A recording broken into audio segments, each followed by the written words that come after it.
I'm going to be talking to Eva Mitiec, who's the marketing manager for Go Power, about portable solar. And, we talk about utility scale solar, we talk about rooftop solar, but this idea that solar might actually be able to power vehicles like an RV, maybe you can use it when you're off grid. It's an interesting conversation. So, welcome to the interview, Eva. Thanks for having me. Happy to be here. As What has enabled solar to now sort of go beyond we used to get little, solar chargers for our cell phones or, but very limited kind of applications. But now it seems like solar is expanding the number of applications and particularly into mobile power.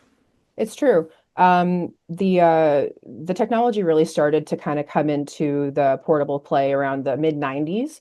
And since then, consumer electronics have obviously accelerated in the technological aspect as well as come down in cost.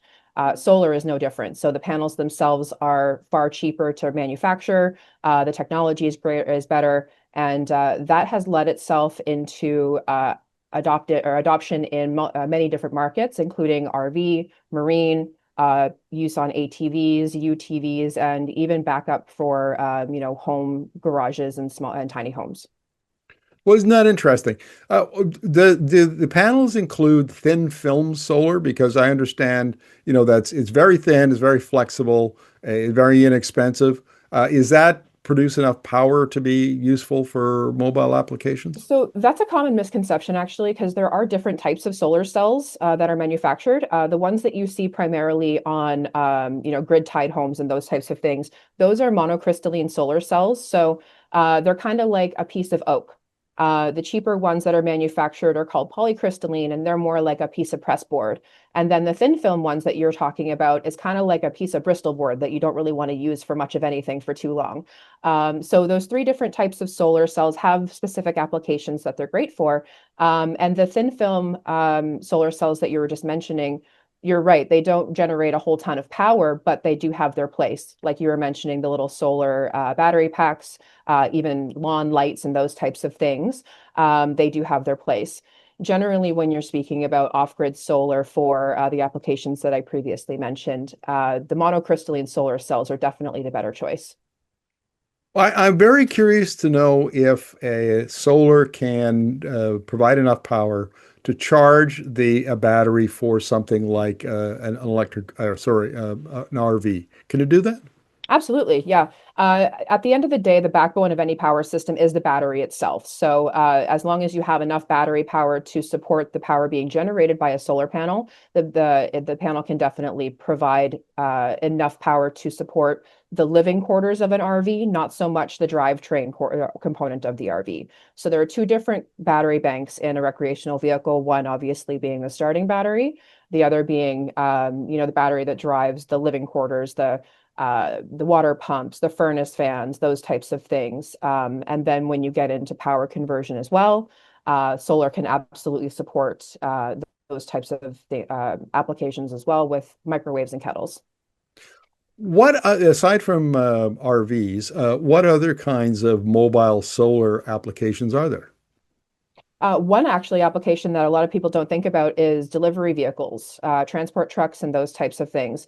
There's a big push for a renewable element to be added to vehicles that tend to idle in streets or idle when they have to make deliveries, vehicles that have refrigeration components to them, air conditioning, and those types of appliances and applications while they're sitting and waiting to deliver.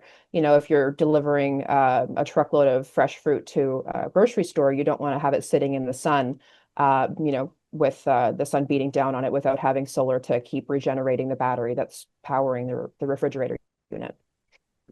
Are you anticipating that there are going to be improvements in solar's efficiency? And I ask that question because I've done a number of interviews with analysts about the coming perovskite, which Mhm. would in panels, which would increase efficiency from maybe 20%, could be up into the mid 30s, maybe 35%.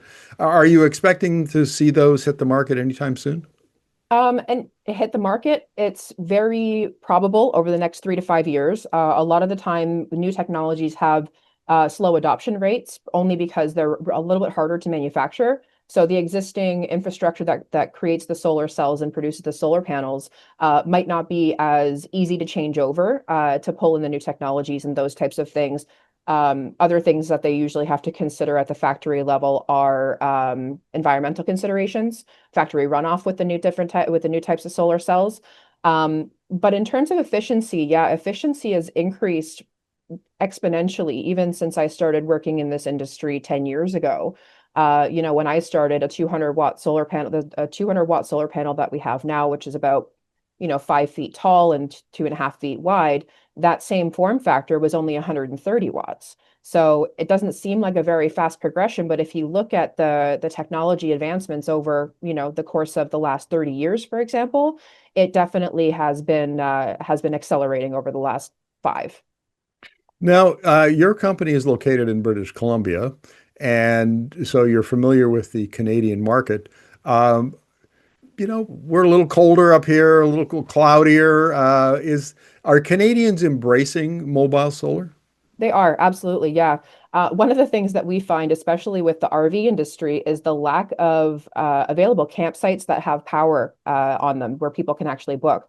Personally, I know I have to start booking my campsites in January or February to be able to get a spot, and I only tent camp, so I can only imagine people who are looking to, go camping in the Kootenays, and looking for a spot with a power connection. So even adding a solar panel, if you're going to be planning or if you're going to be in the shade, even that little trickle of sunlight throughout the day definitely helps to keep a battery charged. Another benefit of the solar, adding a solar panel to that type of application for the RV specifically, is that if it's on the roof, it charges while you're driving. So if you're driving through the mountains, you're charging your battery. You don't necessarily have to be parked in the sun the entire time. And it's great to offset some of the battery replacements that you'd have in your RV. So typically a lead acid battery in an RV that would be used for, like I said, the furnace fans and um, uh, the water pumps, they would have to be replaced once every 2 years. The cost of a solar panel offsets that by probably 3 or 4 years. Eva, just final question of the interview. Look ahead 3 to 5 years. What kind of innovations are you expecting in the industry?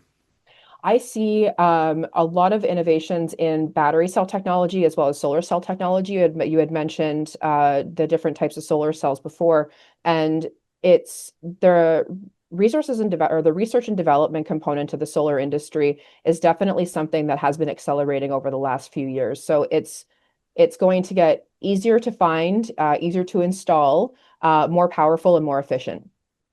Great. Thank you very much for this. Thanks for having me.